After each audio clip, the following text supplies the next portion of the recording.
The story that you are about to hear is a compilation of documented true facts, featuring characters, events, or places that has played a role in shaping history. Please sit back and listen as I recite this narrative for you.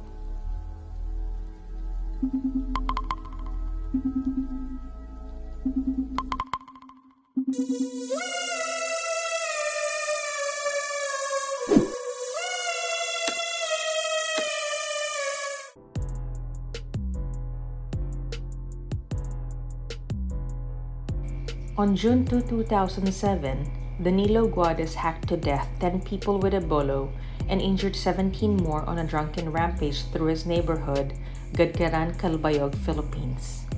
Most of the victims were members of the same families and were asleep when attacked. Guades was born in 1968.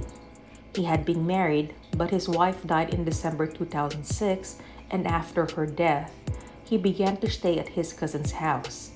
He had a child who was in the 4th grade at the time of his spree killing.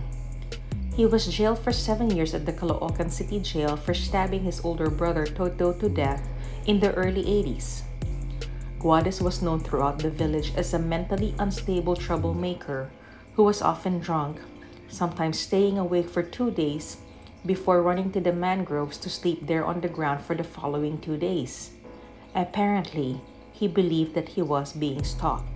The suspect began his rampage by barging into the house of his cousin Emily Guades Ponce at about 2 a.m. and attacked her husband Benjamin with a 22-inch long bolo knife, hitting him in the left shoulder before turning and attacking her sleeping children, killing her son Eric with a blow to his head and injuring her other son Benji and her daughter Marilyn with hits to their heads and arms. Emily Guades Ponce, though also injured at her head, managed to jump out of a window and escape. Guades then entered through the front door of the house next door that belonged to the Hadulcos.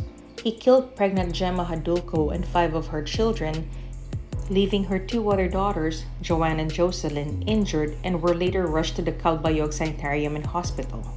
Gemma's husband, Totoy, was reportedly at the fish port when the incident occurred. Guades then went to the Canteros' residence. There he killed Candido Canteros, injured his wife Maria, daughter Jeneline, and mortally wounded their son Danilo.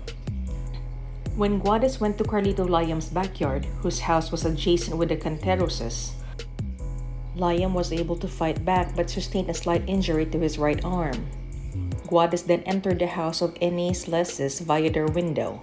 He hit the sleeping Eduardo and Enes, killing Eduardo and wounding Enes.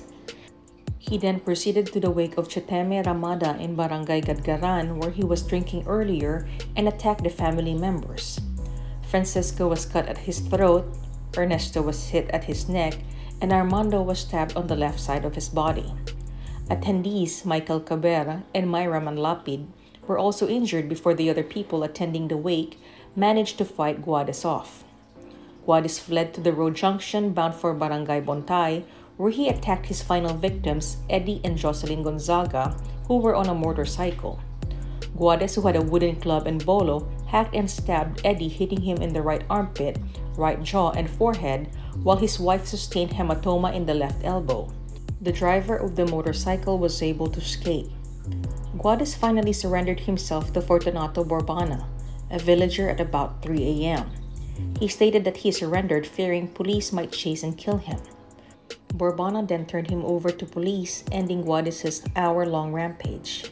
At the police station, Guades denied killing anyone but his brother years prior to the rampage. He was charged with multiple murder. It was said that Guades apparently had a quarrel with Gemma Hadulco's husband Totoy before the rampage, when both were attending the wake.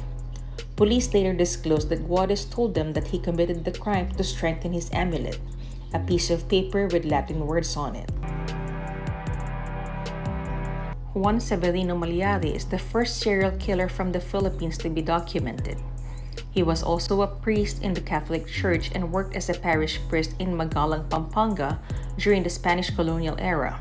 He is said to have murdered 57 people in the city. He was hanged for his crimes in 1840. Originally from Macabebe, Pampanga, Father Mallari studied theology at the University of Santo Tomas and was ordained in 1809 then became the assistant parish priest in Gapan, Lubao, and then Bacoor. He competed with other priests to preside over a specific parish, where he was met with rejection after rejection. That was until 1816, when he was granted the helm at the municipality of Magalang, Pampanga, where he served from 1816 to 1826. Given that he was the first Filipino to preside over the parish, he was quick to assimilate with the locals, who were reportedly equally quick to warm up to him. No one could have thought that the parish priest, who was also the second Filipino to have mastered calligraphy, would spell disaster for the region. Over the 10-year period when he held the position of the parish priest, a total of 57 murders were recorded to mysteriously happen in the large but sleepy town on different and scattered occasions. With no clear suspect or central motive obvious to the townspeople and the Guardia Civil, all cases remained unsolved. It was during this period that Father Mallari started believing his mother was cursed or kinulam, which became his motive for killing. He believed killing people would cure his ailing mother. It is also plausible that around this time, Father Mallari's peers noticed he was mentally ill. It is unclear how he killed his victims, but he reportedly had a certain charm that made people trust him easily. On one fateful day in 1826, the parish priest had fallen ill to an unknown disease. An attending priest was sent to take care of the sickly reverend, found the personal belongings of his victims in his home. Father Mallari was then captured and imprisoned like any regular prisoner.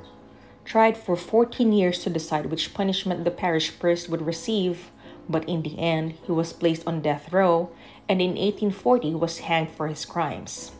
He was the first Filipino priest to be hanged, preceding the hanging of the Gumburzas by 32 years. In defense of his killings, Father Mallari pleaded that he only killed that many people because he believes his mother has been bewitched or nakulam, and the killings were a way of redeeming her soul, according to Dr. Luciano P.R. Santiago, a psychiatrist turned historian. According to Dr. Santiago, the disturbed priest had a complicated relationship with his mother throughout his life.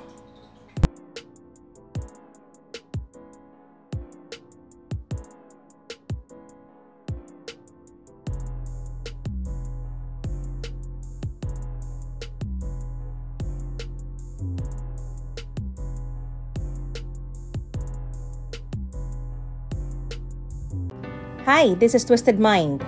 Quick question for you. Do you like reading romantic stories? If so, in the description box below is a link to an app called Dreame that features a writer under the pseudonym of Annabel Lee. Please click and follow her. Thank you.